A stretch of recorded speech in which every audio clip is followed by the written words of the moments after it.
Napansin mo na ba kung paano tila mas mahirap umakyat ng hagdanan kaysa dati? O kung paano nangangailangan ng kaunting dagdag na pagsisikap ang pagpulot ng isang bagay mula sa sahig? Ang mabagal at unti-unting pagkawala ng lakas ito ay isang bagay na nararamdaman ng maraming taong higit sa 60, ngunit madalas ay tinatanggap na lamang bilang bahagi ng pagtanda. Paano kung sabihin ko sa iyo na hindi kailangang maging ganoon? Ang pagtanda ay natural. Oo, ngunit hindi kailangang mawala ang iyong sigla. May paraan upang suportahan ang iyong mga kalamnan at panatilihing malakas ang iyong katawan gamit ang isang bagay na kasing simple at kasing sarap ng prutas. Oo, ang mga tamang prutas ay makakatulong na protektahan ka mula sa pagkawala ng kalamnan o sarkopenia at tulungan kang manatiling aktibo at malaya ng mas matagal. Sa artikulong ito, ibabahagi ko sa iyo ang 5 makapangyarihang prutas na natural na lumalaban sa pagkawala ng kalamnan at tumutulong sa pagbuo ng lakas nang hindi nangangailangan ng mga tableta, pulbos, o komplikadong gawain. Bawat isa ay suportado ng agham, madaling mahanap sa iyong lokal na pamilihan at ligtas kahit na ikaw ay may diabetes o problema sa puso. At ang prutas na nangunguna sa listahang ito ay isang bagay na malamang ay nasa iyong kusina ngayon. Ngunit marahil ay hindi mo pa nahulaan kung gaano ito kalakas. Kaya't manatili hanggang sa dulo dahil ayaw mong makaligtaan kung ano ang nasa numero 1. Kung nasiyahan ka sa ganitong uri ng nilalaman, huwag kalimutang mag-iwan ng komento at mag-subscribe sa Health 365 kung saan ang bawat tip ay ginawa ng may pag-iingat para lamang sa iyo. Ngayon, simulan na natin ang unang prutas. 1. Avocado, isang makremang kaagapay para sa iyong mga kalamnan. Magsimula tayo sa isang bagay na makrema, masarap, at nakakagulat na makapangyarihan ang avocado. Marahil ay narinig mo na ito ay mabuti para sa puso. At baka paminsan-minsan ay kinakain mo ito sa tinapay o sa salad. Ngunit narito ang hindi alam ng marami, ang simpleng berdeng prutas na ito ay maaaring tahimik na maging isa sa iyong pinakamatibay na kaalyado sa paglaban sa pagkawala ng kalamnan na may kaugnayan sa edad. Ang mga abokado ay puno ng malusog na taba, particular na ang monounsaturated fats na tumutulong na bawasan ang talamak na pamamaga. At mas mahalaga iyon kaysa sa iyong iniisip. Habang tayo ay tumatanda, ang ating mga katawan ay natural na nagiging mas madaling kapitan ng pamamaga. Ang mabagal na apoy na ito ay hindi palaging nagdudulot ng sakit kaagad. Ngunit tahimik nitong sinisira ang mga tissue, kabilang ang kalamnan, na ginagawang mas mahirap para sa iyong katawan na magkumpuni at magtayo muli. Iyan ang isa sa mga pangunahing paraan kung paano pumapasok ang sarkopenia. Ngunit hindi diyan nagtatapos ang abokado. Ito rin ay isang kamangha-manghang pinagkukunan ng potassium. Sa katunayan, naglalaman ito ng mas maraming potassium bawat gramo kaysa sa saging. Bakit mahalaga iyon? Dahil tinutulungan ng potassium ang iyong mga kalamnan na gumalaw ng maayos, kasama ang magnesium, isa pang mineral na matatagpuan sa abokado.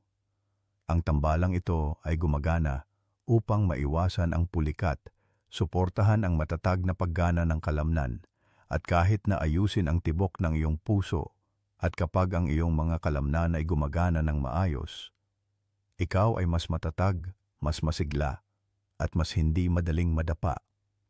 Mayroon pang nangyayari sa ilalim ng balat.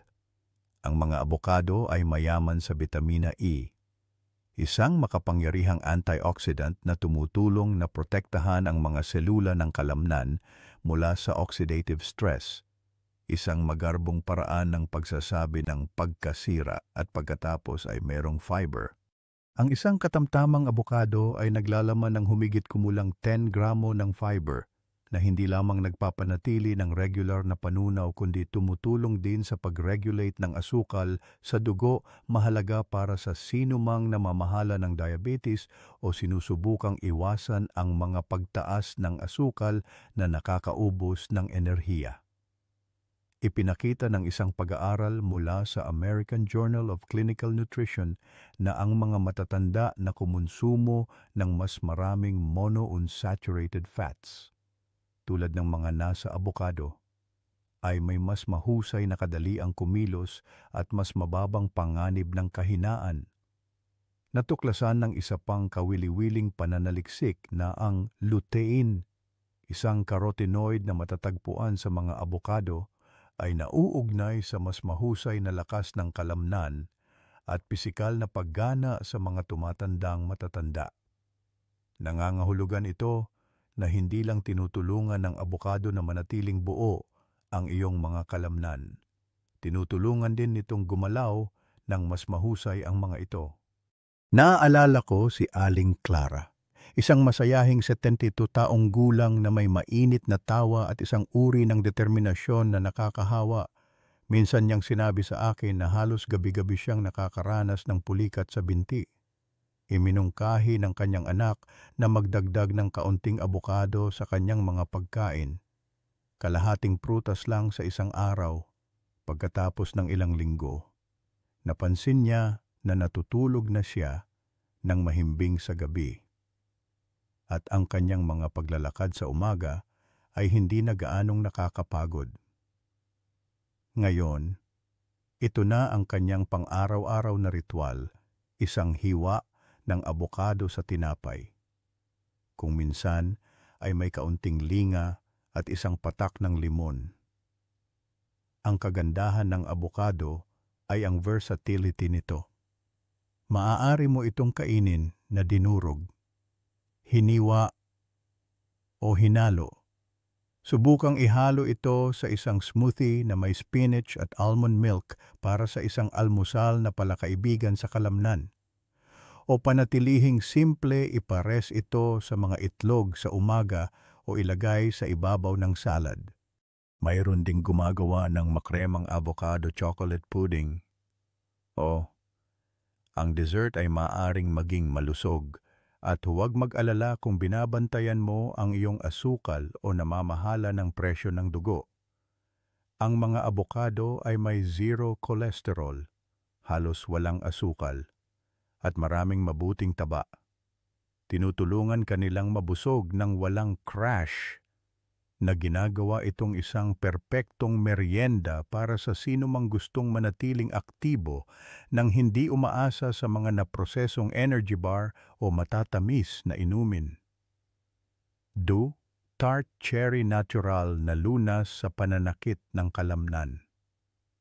Ngayong nagdagdag na tayo ng isang bagay na makinis at nakapapawi sa iyong gawain. Lumipat tayo sa isang prutas na matapang, matingkad, at handang pawiin ang pananakit na parang isang matalik na kaibigan. Alam mo ba yung mga umaga na naninigas ang iyong mga binti bago pa man tumapak ang iyong mga paa sa sahig? O yung mga hapon na sumasakit ang iyong mga balikat nang walang dahilan? Ang pagod at mabigat na pakiramdam na iyon ay maaaring unti-unting lumitaw habang tayo ay tumatanda. At madalas itong nananatili ng mas matagal kaysa sa gusto natin. Ngunit ang kalikasan, sa lahat ng karunungan nito, ay nagtago ng isang maliit na sikreto sa isang matingkad na pulang prutas, ang tart cherry. Ang tart cherries hindi ang matamis na uri na kinakain mo sa tag-araw, kundi ang mas maasim na pinsan na madalas gamitin sa juice o pinatuyong anyo ay mayaman sa makapangyarihang mga compound na tinatawag na anthocyanins. Ang mga natural na antioxidant na ito ay ipinakitang makabuluhang nagbabawas ng pamamaga na isang pangunahing sanhi ng pananakit ng kalamnan, paninigas, at maging ng pangmatagalang pagkasira ng kalamnan sa mga matatanda. Ang talamak na pamamaga ay parang isang mababang apoy na nagbabaga sa iyong katawan. At sa paglipas ng panahon, sinisira nito ang lakas at katatagan. Tinutulungan ng tart cherries na patayin ang apoy na iyon, ngunit ang tunay na kahanga-hanga ay kung paano tinutulungan ng tart cherry ang iyong mga kalamnan na makabawi sa ilang mga klinikal na pag-aaral. Ang mga atleta na uminom ng tart cherry juice bago at pagkatapos ng matinding ehersisyo ay nakaranas ng mas kaunting pananakit ng kalamnan at mas mabilis na paggaling. At kung makakatulong ito sa mga taong tumatakbo ng marathon at nagbubuhat ng mabibigat na timbang na makabawi, isipin kung ano ang magagawa nito para sa atin na simpleng sinusubukang manatiling mobile, malaya at walang sakit. Natuklasan ng isang pag-aaral na inilathala sa Journal of the International Society of Sports Nutrition na ang mga mananakbo na kumonsumo ng tart cherry juice sa loob ng 7 araw bago ang isang malayuang takbuhan ay nag-ulat ng makabuluhang mas kaunting pananakit pagkatapos ng takbo. Mas mabilis bumalik sa dati ang kanilang mga kalamnan at mas malakas ang kanilang pakiramdam. Natuklasan ng isa pang pag-aaral mula sa Oregon Health and Science University na nakatulong ang tart cherry juice na bawasan ang mga marker ng pinsala sa kalamnan at pamamaga kahit sa mga matatanda nang walang mga side effect. Nangangahulugan ito na kung ikaw ay naglalakad, sumasali sa mga klase ng ehersisyo, o gumagawa ng banayad na pag-uunat.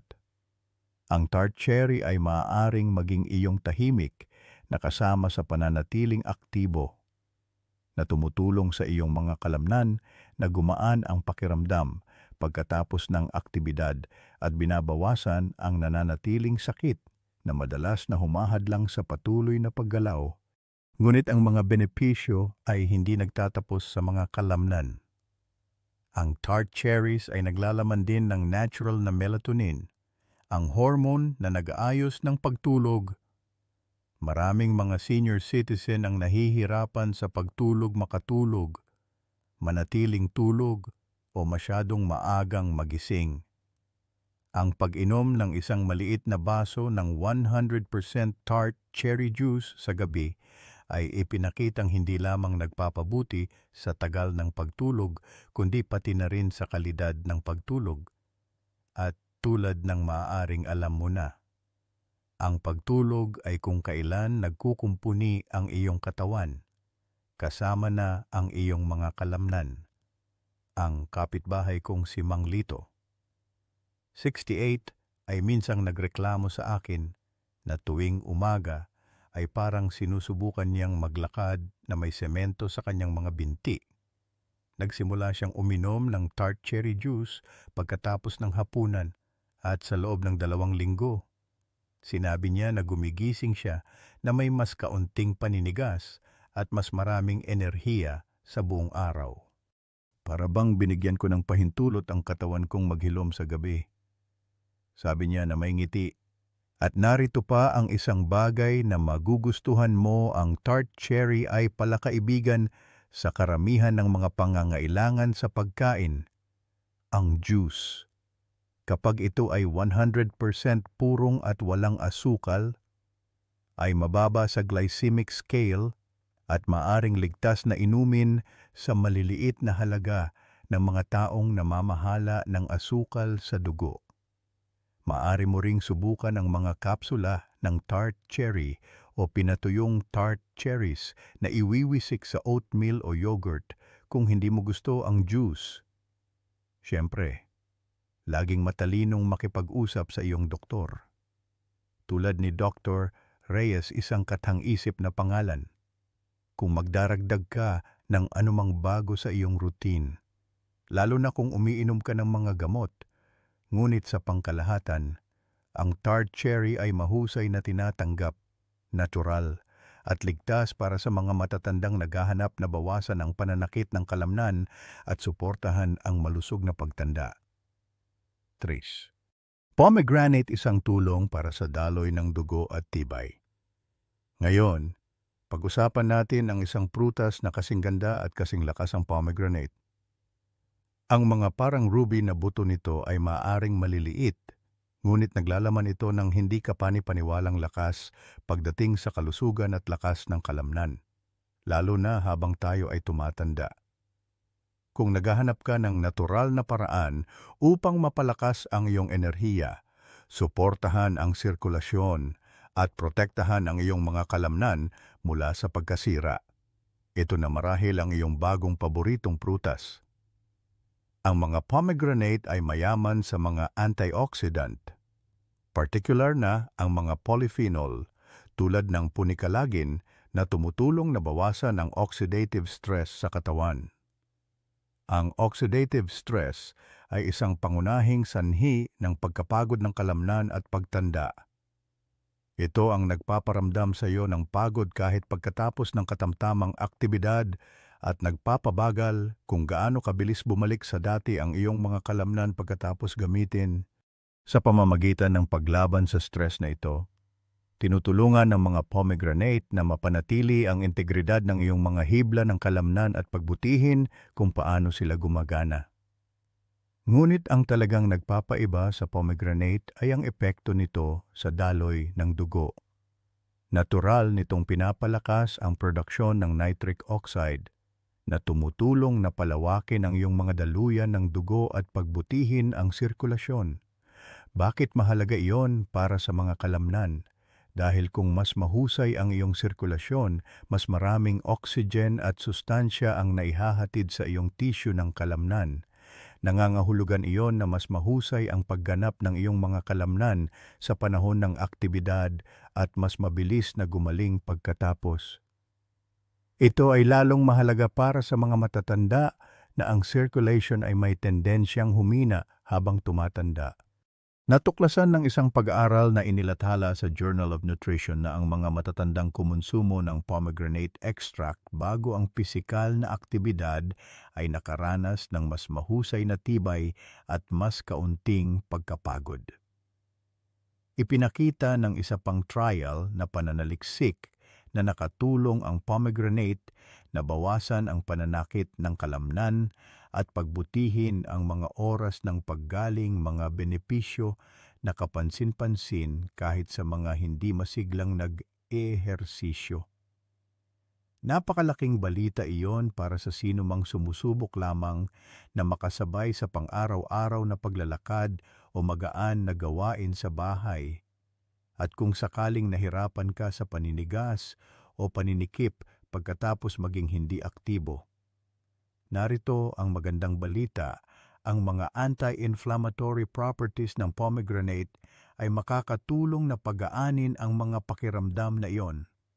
Para kang nagbibigay sa iyong mga kalamnan ng mas makinis na ibabaw upang magtrabaho, na may mas kaunting mga hadlang sa paggalaw. Ang kaibigan kong si Mang Jose, 74 na kamakailan ay nagsimulang maghardin muli. Ay nagsabi sa akin na umiinom siya ng isang maliit na baso ng pomegranate juice bago lumabas. Sabi niya, mas masigla siya, hindi gaanong masakit pagkatapos, at mas mahimbing pa ang tulog sa gabi. Para bang mas masaya ang mga kalamnan ko? Sabi niya na natatawa. Sinusuportahan din ng pomegranate ang kalusugan ng mitochondrial, na nangangahulugang tinutulungan ito ang iyong mga selula na gumawa ng enerhiya ng mas mahusay. Isipin ang iyong mitochondria bilang maliliit na planta ng kuryente sa loob ng iyong mga kalamnan. Kung mas mahusay ang mga ito, mas marami kang lakas at tibay upang tamasahin ang iyong araw. Maging ito man ay paglalaro kasama ang iyong mga apo o pagtayo sa kusina na nagluluto ng isang malaking pagkain. At narito ang isang bagay na mas kapanapanabik, ang mga benepisyo ng pomegranate ay hindi lamang nagmumula sa juice. Maaari mong kainin ang mga buto na tinatawag na arils. Iwisik ang mga ito sa ibabaw ng yogurt. Ihalo sa isang salad o i-blend sa mga smoothie. Ang mga ito ay bahagyang maasim, napakasarap, at madaling kainin. Tandaan lamang, Ang moderasyon ay susi. Habang malusog ang pomegranate juice, maaari itong maging puro sa natural na asukal. Manatili sa 100% juice. Iwasan ang anumang idinagdag na asukal. At limitahan ang iyong sarili sa mga watt hanggang 6 na onsa sa isang araw. O piliin ang buong buto upang makuha ang fiber kasama ang mga antioxidant. 4. Prunes ang sikreto sa kulubot na balat nito. Ngayon, lumipat tayo sa isang prutas na madalas na hindi napapansin, ngunit nagtataglay ng isa sa mga pinakamakapangyarihang sikreto sa pagpapanatili ng kalamnan habang tayo ay tumatanda. Pinag-uusapan ko ang tungkol sa prunes o ang simpleng pinatuyong plum na iniisip ng maraming tao na mabuti lamang para sa panunaw, ngunit huwag magpalinlang sa kulubot nitong balat. Sa loob nito ay naglalaman ng ilan sa mga pinakakahanga-hangang natural na compound para tulungan ang iyong mga kalamnan na manatiling matatag, malakas, at protektado mula sa paghina na may kaugnayan sa edad. Ano ang nagpap-espesyal sa prunes? Sa simula, puno ito ng mga antioxidant, kabilang ang chlorogenic acid, neochlorogenic acid, at rutin na tumutulong na labanan ang pamamaga at oxidative stress na dahan-dahang sumisira sa tissue ng kalamnan habang tayo ay tumatanda. Pinoprotektahan ng mga compound na ito ang iyong mga selula ng kalamnan mula sa pinsala. Binabawasan ang pamamaga sa mga kasukasuan at connective tissues at sinusuportahan ang mas mabilis na paggaling pagkatapos ng pisikal na aktibidad. Ngunit narito kung saan ito nagiging mas kapana-panabik na tuklasan ng mga siyentipiko na ang mga polyphenol sa prunes ay maaaring aktwal na magpasigla ng paglaki ng kalamnan sa pamamagitan ng pag-activate ng isang hormone na tinatawag na IGF-1 insulin-like growth factor. Ang hormone dapat ay gumaganap ng isang mahalagang papel sa paghikayat sa katawan na bumuo ng mga bagong hibla ng kalamnan at mapanatili ang mga umiiral na. Sa isang promising na pag-aaral sa laboratorio, ang mga extract mula sa prunes ay makabuluhang nagpataas ng laki ng mga selula ng kalamnan at nagpalakas ng protein synthesis, isang proseso na mahalaga para sa pag-aayos at lakas ng kalamnan. Nangangahulugan iyon na hindi lamang pinapabagal ng prunes ang pagkawala ng kalamnan. Maaari pa nitong tulungan kang magpalaki ng bagong lakas kahit na pagkatapos ng 60. Ang prunes din ay isa sa mga pinakamahusay na pinagkukunan ng boron, isang trace mineral na sumusuporta sa kalusugan ng kalamnan at buto.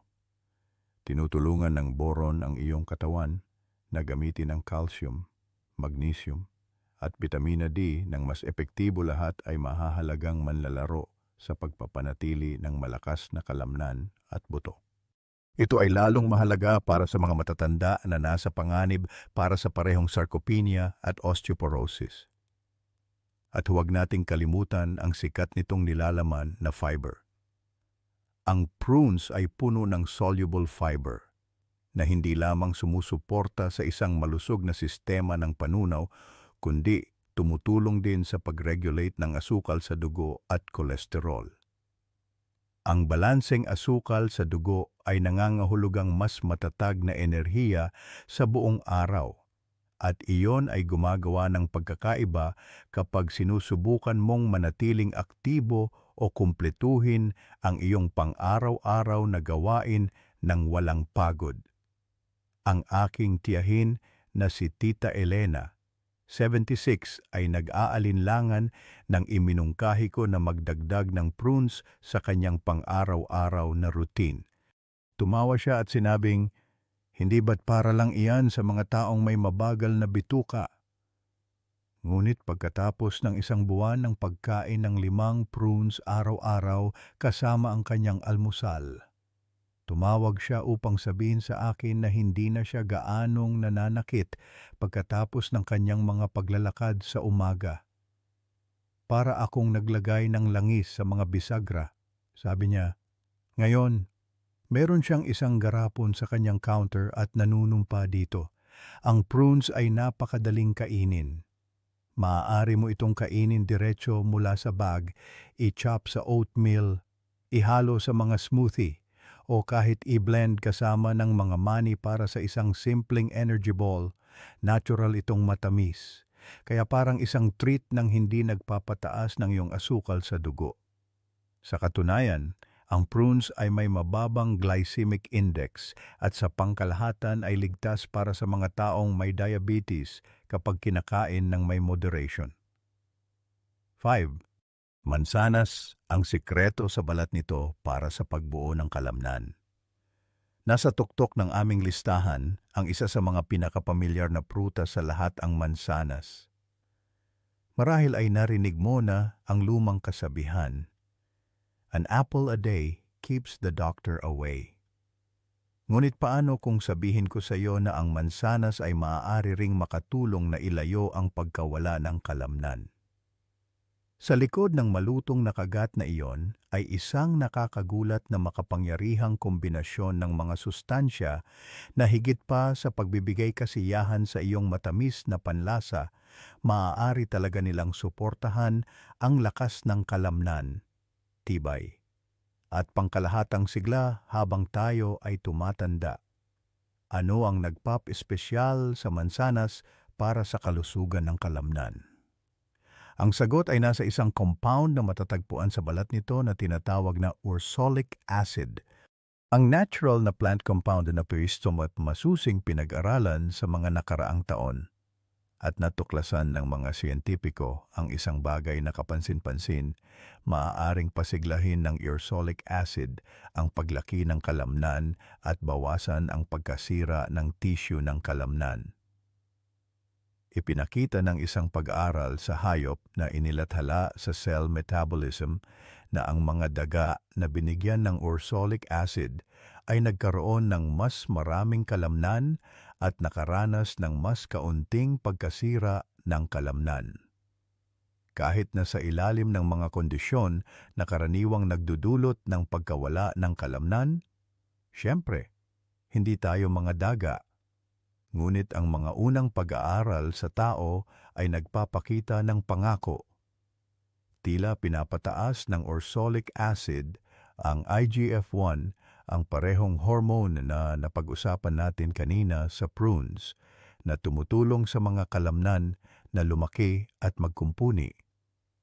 Maari rin itong makatulong na bawasan ang mga antas ng myostatin, isang protina na nagsasabi sa iyong katawan na itigil ang pagbuo ng kalamnan. Mas kaunting myostatin ay katumbas ng mas maraming potensyal na lakas. Ngunit hindi diyan nagtatapos ang mansanas. Mayaman din ito sa quercetin, isang makapangyarihang antioxidant na sumusuporta sa kalusugan ng mitochondrial, na tumutulong sa iyong mga selula na gumawa ng enerhiya ng mas mahusay. Kapag ang iyong mga kalamnan ay may mas malakas na mitochondria, mas mahusay silang gumagana, mas mabilis na nakakabawi, at mas lumalaban sa pagod. Nangangahulugan iyon na maaari kang manatiling aktibo ng mas matagal nang hindi nakakaramdam ng pagod. At huwag nating kalimutan ang fiber. Partikular na ang soluble fiber tulad ng pectin na matatagpuan sa mansanas. Nakakatulong ito na i-regulate ang asukal sa dugo, mapanatili ang kalusugan ng bituka, at bawasan ang pamamagalahat ng mga salik na hindi direktang sumusuporta sa lakas at pagganap ng kalamnan. Ang isang malusog na bituka ay nangangahulugang mas mahusay na pagsipsip ng sustansya, na nangangahulugang nakakakuha ang iyong mga kalamnan ng mas maraming protina, bitamina, at mineral na kailangan nila upang umunlad. Naaalala ko ang pakikipag-usap kay Mang David. 79 ni taong gulang at nagtatrabaho pa rin sa bakuran tuwing umaga. Nanunumpa siya sa kanyang pang-araw-araw na mansanas, laging kasama ang balat. Pinapanatili akong regular, pinapanatili akong gumagalaw, at pinapanatili akong bata, sabi niya na may kindat. Lumalabas na baka mayroon siyang higit pa sa isang ugali lamang. Ngayon, narito ang isang praktikal na tip: huwag balatan ang iyong mga mansanas. Nasa balat ang karamihan sa orsolic acid. Pumili ng organiko kung maaari. Hugasan itong mabuti at kainin ng buo. Hiwain ito sa iyong oatmeal, isawsaw sa almond butter, o kumain na lang ng isa sa kalagitnaan ng umaga. Ito ay isang simpleng ugali na may mga compounding na benepisyo. Sa isang pag-aaral na isinagawa sa University of Iowa, natuklasan ng mga mananaliksik na hindi lamang itinaguyod ng ursolic acid ang paglaki ng kalamnan sa mga daga, kundi binawasan din ang akumulasyon ng taba at pinabuti ang glucose tolerance, parehong mahalagang mga marker para sa malusog na pagtanda. Habang mas maraming pag-aaral sa tao ang isinasagawa. Malinaw ang mensahe, ang mansanas ay higit pa sa isang merienda. Bahagi ito ng isang pang-araw-araw na diskarte para sa pagtanda ng malakas. Paglalagom. 5 prutas simple, pamilyar, masarap, ngunit bawat isa abokado, tart cherry, pomegranate, prune at mansanas ay nagtataglay ng isang natatanging uri ng lakas. Hindi lamang para sa iyong mga kalamnan, kundi para sa iyong enerhiya, iyong paggalaw, iyong kalayaan, iyong kagalakan. Hindi mo kailangang baguhin ang iyong buhay. Kailangan mo lamang ng ilang tahimik na pang-araw-araw na gawi, tulad ng pagdaragdag ng mga prutas na ito sa iyong mga pagkain at kaunting pagkakapare-pareho. Unti-unti, araw-araw, mararamdaman mo ito mas maraming enerhiya, mas kaunting sakit, mas mahusay na pagtulog, isang pakiramdam ng kumpiyansa habang gumagalaw ka. Hindi ito tungkol sa pagbabalik ng oras. Ito ay tungkol sa paggalang sa katawan na mayroon ka ngayon at pagbibigay dito ng kailangan nito upang umunlad. Bawat mansanas na kinakagat mo, bawat prune na idinadagdag mo sa iyong almusal, bawat patak ng tart cherry juice bago matulog, ito ay mga pagpipilian. Maliliit at magagandang pagpipilian na bumubulong. Nagtatayo pa rin ako ng lakas, lumalago pa rin ako, nandito pa rin ako, at nararapat mong maramdaman iyon. Sana ang video ngayon ay nagbigay sa iyo hindi lamang ng impormasyon, kundi ng inspirasyon. Nais naming marinig mula sa iyo, Adam Dio. Nasisiyahan ka na ba sa alinman sa mga prutas na ito? Ibahagi ang iyong kwento sa mga komento. Dahil ang iyong karanasan ay maaaring magbigay ng inspirasyon sa iba. At kung nakita mong may halaga ang video na ito, mangyaring bigyan ito ng thumbs up at isaalang-alang ang pag-subscribe sa Health 365. Hanggang sa susunod, alagaan ang iyong sarili, katawan at kaluluwa. Mas malakas ka kaysa sa iyong iniisip.